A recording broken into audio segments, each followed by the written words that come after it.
उर्दू ज़बान की दूसरी किताब में सबक नंबर 29 पढ़ा चुका। अब सबक नंबर 30 पढ़ते हैं। चलिए शुरू करते हैं। बिस्मिल्लाहिर्रहमानिर्रहीम। एक घोड़ा और साया।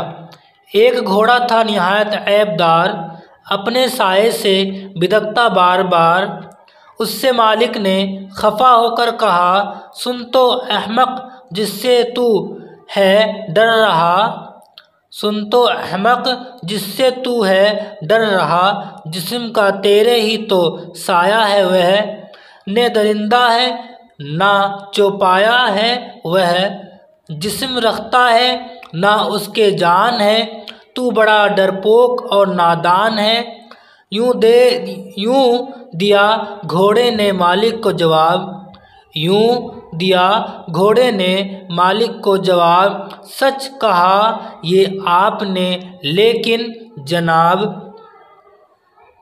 आदमी से बढ़ के मैं वहमी नहीं।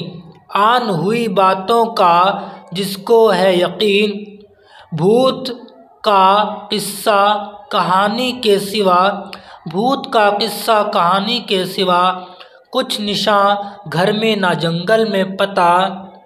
भूत से डरना भी कोई बात है, क्या ही वहमी आदमी की ज़ात है। साया तो आँखों से आता है नज़र, क्या अजब है जो हवा मुझ पर असर। अपने दुख का कीजिए अव्वल इलाज, दूसरों का पूछिए पीछे मिजाज।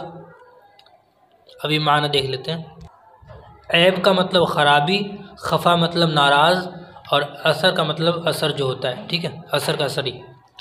अब ये याद कर लेंगे 30 सबक, ठीक है।